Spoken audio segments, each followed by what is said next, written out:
happen, and then it won't happen. Well, it did. So, in a sense, they didn't actually create it, although I understand many people on your side of that advocate of the advantage point that, oh yes, they actually had this agreement to be shot and killed at that age by their parents, and their parents had already agreed it.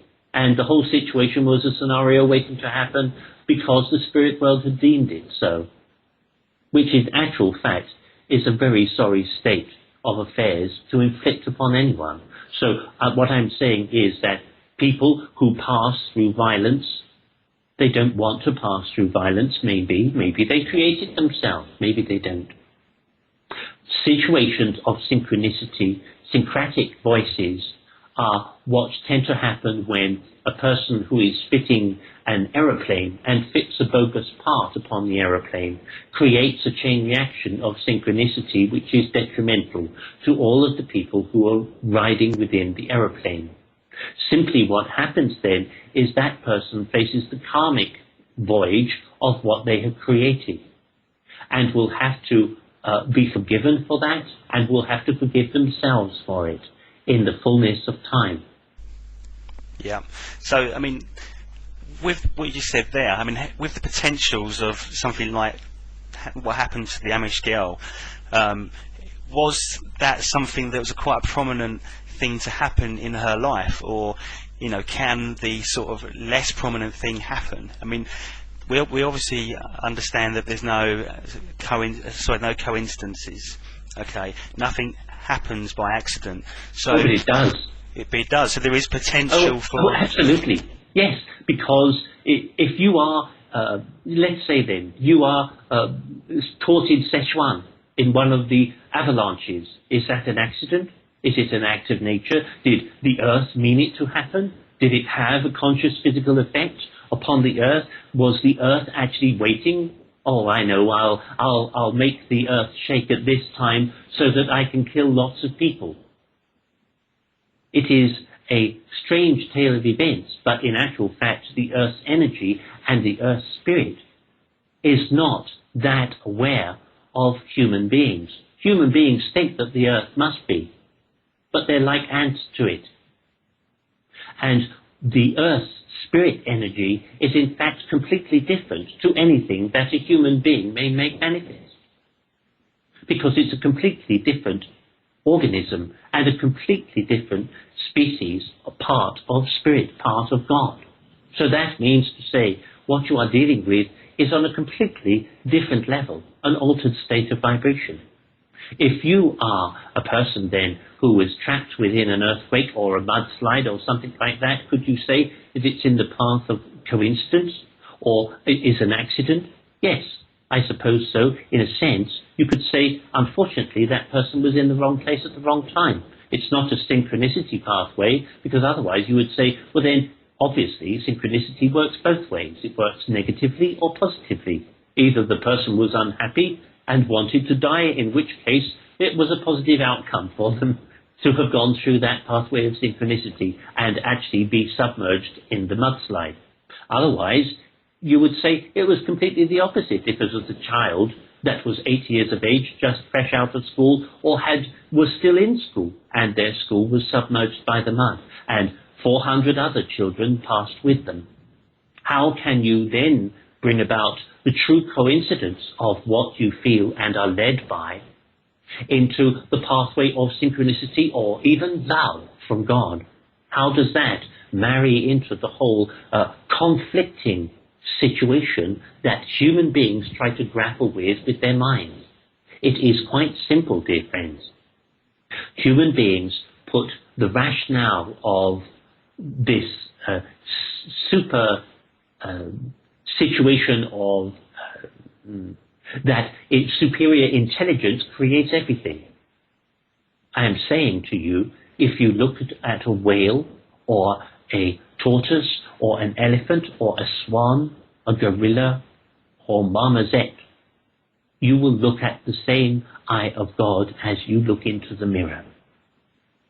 The point is in the reflection of species, the mutation of that species, and how it is that life and death in the physical world is but the physical world, is not part of the spirit world. What happens in the spirit world is the culmination of journeys past, and how that spirit then is able to share its response in the consciousness journey, and how it is that the rest of that which is the manifestation of all life, creation, God, understands and is then creative upon that purpose. Okay, that's a wonderful answer. With the potentials, I mean, how much is actually known in the future? I mean, I know obviously there's infinite potentials, but obviously having a much broader perspective, and obviously the higher perspective you get, we become more the oneness, if you like. Do you have a more broader view of the tracks ahead, or the pathway ahead, or the potentials that could happen? And I guess the question I'm getting to is the further something out in the future, the harder it is to know what's going to happen. But obviously the nearer it becomes to us in what we perceive as time, the more perhaps galvanized that is. Well, that is not strictly true, because if that were true, then most mediums would be identifying the correct numbers of the national lottery. Okay, so how do you see the future? I mean, obviously in the eternal now, there seems to be, the concept that everything happens at the same time. So it's kind of like there is no time as such, and the past still exists. So how much of the future is known? Or how much of potential future is perhaps known? Or is it complete? We simply do not know it until it happens. One moment. That is many questions all in one go. So to begin with, my dear friend, we have to take upon us the issue of time. And what time is, in the sequence of humanity, is only relative to how you exist, and in relation to your earth. Linear time is the product of one and one.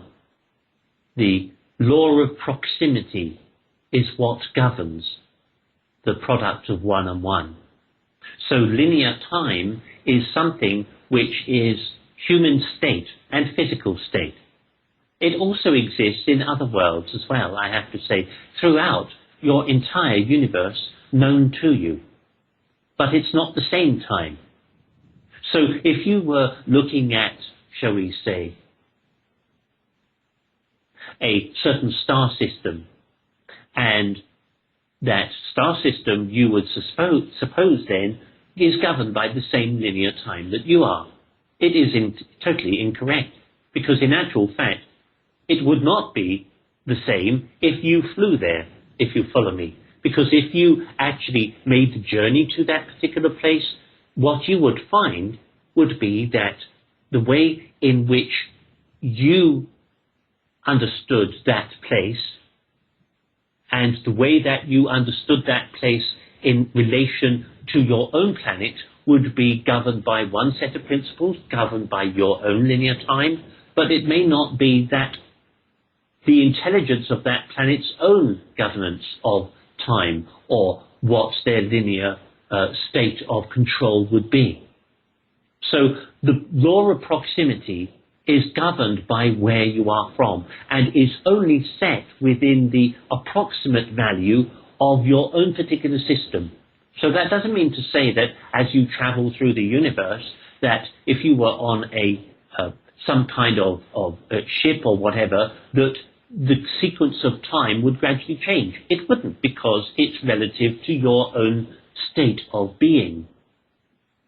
Therefore, I'm saying to you that when human beings try to have a product of time in the spirit world, the reason why it doesn't work is purely and simply because as spirit, you manifest through the governance of time, because the law of proximity simply doesn't exist within a different dimension. The law of proximity only exists within your own given time field, which is the reason why it is that when you yourself wish to, shall we say, you make a journey, my dear friend Ian, and you go to the spirit world, you go to your soul group, and for certain events and parts of that pathway journey, what in fact happens to you is that it becomes elliptical, that you suddenly miss bits of it, and parts of it just fall away. It's almost as though you find yourself travelling through the universe, and yet there are great big sequences that you jump from one thing to another. And you do that because of how the governance of linear time falls away. Because your spirit in purity is moving through the universe away from your linear time field and taking your consciousness to the spirit world, which doesn't have a linear time field. That is why it is that when people say, oh, I have your father here and he is